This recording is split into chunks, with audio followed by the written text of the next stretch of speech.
Alright, ladies and gentlemen, I'm here on the show while the Kentucky game's on halftime. I want to come in here and to get this news video out of the way. I'm talking about NFL news leading into today's games and whatever interviews, and I think some college football news as well with the transferring portal.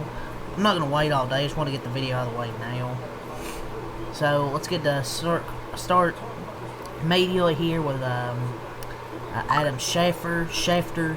So the Baltimore Ravens, they completed 2 interviews for their head coaching position.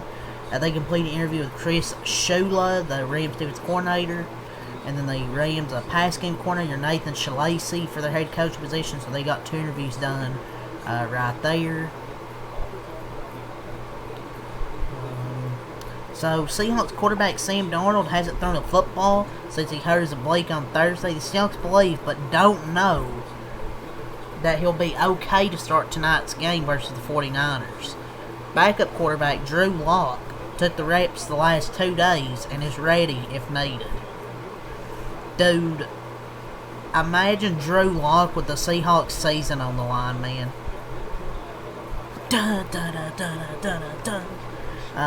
Imagine it's a playoff hero.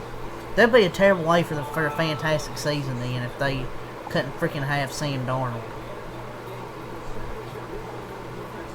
Yeah, we don't know if Sam Darnold's going to play, man. I think he might play. Who knows at this point? So, sources. The Falcons, they're kicking off their second round of head coaching interviews Saturday by bringing former Browns head coach Kevin Stefanski to Atlanta for another round of talks. Stefanski will be the first candidate to have a second interview with the Falcons. And Atlanta was calculating and arranging this interview, moving it up ahead of his scheduled interview Sunday with the Titans. Atlanta now gets the next and potentially pivotal meeting with Stefanski. The Cleveland Browns, they're interviewing Grant Udinski for their head coach opening, and the Jaguars offensive coordinator. The Dolphins are setting up a in-person head coaching interviews for early this week, including with Packers defensive coordinator Jeff Hafley, which will be his second interview with the team per sources. Panthers defensive coordinator Ejiro Evero will interview in person for the Raiders head coaching job next week in South Florida per sources. So a second interview with the Raiders for Ejiro Evero. So the New York Giants and John Harbaugh, another update, they're still working on finalizing a deal, with the hope being the Giants can introduce him at a Tuesday press conference, but they're still not there yet, heading in the right direction, one source said this morning. The Green Bay Packers are working to bring back head coach Matt LaFleur and GM Brian Gutekunst, each of whom are headed in the last year of their current deal, and the expectations there will be contract extensions for both. Former Lions offensive coordinator John Morton, who worked with Sean Payton in New Orleans and in Denver, joined the Broncos this week as a consultant for the postseason. The Miami Dolphins play interview Chris Shula for that country position. Rams right guard Kevin Johnson will return from an ankle injury for Sunday's playoff game against the Bears. Patriots corner Christian Gonzalez has cleared the concussion protocol, is expected to play versus the Texans. Buccaneers completed an interview with former Miami Dolphins head coach Mike McDaniel for their offensive coordinator position. The Dolphins completed an interview with Anthony Campanile for their head coaching position. We might have went over that yesterday, but decided to go over it again. But that's all from Schefter here. So let's move on to JP football. So Aaron Rodgers is not expected to return to the Steelers per rap sheet. I mean, he really came there for Mike Tomlin. I don't know why he would stay. So this isn't really surprising, but he shouldn't be expected to return to the NFL at all. So, former Falcons head coach Raheem Morris would, end quote, definitely be in play for the Vikings defensive coordinator position if Brian Flores left. Indiana head coach Kurt Cignetti, he says he decided a long time ago he would never make the jump to the NFL. He says, I'm not an NFL guy. I made that decision a long time ago. I've always been a college guy. Packers head coach Matt LaFleur, the GM, and president Ed Policy were all seen together Thursday evening sharing a drink together at the American Club on January 16th. Hey, whatever. People in the league circles compared Jeremiah Smith to Julio Jones. Report things with Giants and John Harbaugh are, quote, close and will still get done, according to Connor J. Hughes last night. There was another report that there were rumblings that Joe Shane's role in this new dynamic could be one of the factors preventing it from reaching the finish line, but I think it will get done. A.J. Brown apparently has asked for a trade numerous times this season, as early as week 3. And there are questions as to whether A.J. Brown and Jalen Hurts can be together for like another season. So, man, this has got... They might have to trade him, honestly, at some point. Like, I don't know, it just feels so toxic with those A.J. Brown, man.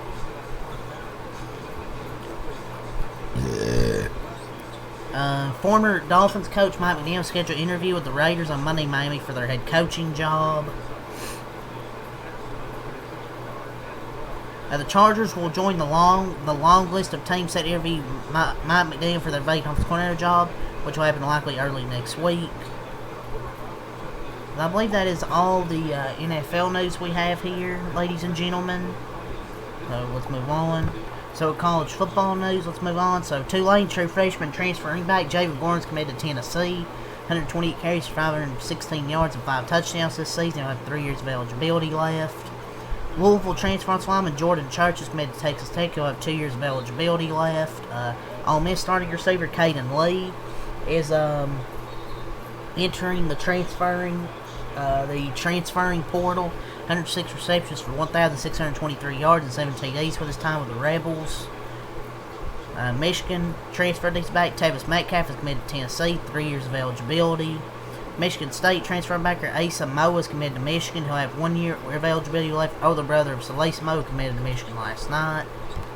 Ole Miss transfer linebacker T.J. Daughtry is committed to LSU. Former Clemson transfer 174 tackles, 10 TFLs, 3 sacks, 3 forced fumbles in the last 2 years with the Rebels. Ole Miss transfer lineman Ethan Fields is committed to Alabama. He'll have 2 years of eligibility. Louisville true freshman transfer edge C.J. Mays committed to Missouri. He'll have 4 years of eligibility left. Texas true freshman transfer offensive tackle Nick Brooks has committed to Alabama. Utah short-term signee athlete Salisa Moe committed to Michigan. Syracuse transfer receiver Jonte Cook is committed to Ole Miss from on 3. Oregon short-term signee quarterback Bryce Beavers committed to Georgia. Florida State and Northwestern transfer kickers Jake Weinberg and Jack Olson both committed to Miami. Cal Poly transfer Racing Delgado is committed to Alabama. Elijah Haven, number 1 quarterback in 2027, is down to 4 schools: Alabama, Georgia, Auburn, and Florida.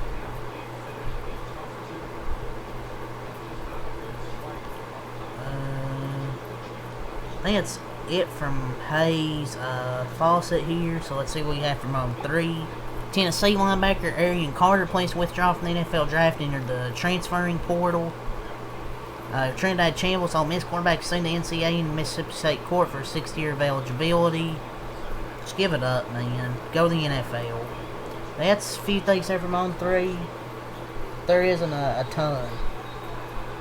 So from the transferring portal, Cal transfer offensive tackle Leon Bales committed to Colorado. South Alabama transfer attendant Thomas has committed to Tennessee. Caden Lee's obviously playing here in the portal. Baylor transfer receiver Mason Dawson signed with LSU. Nigel Pringle's going to Arizona State. Yeah, that's really all I say for this video. Leave a like, subscribe for more. Check them out. Peace.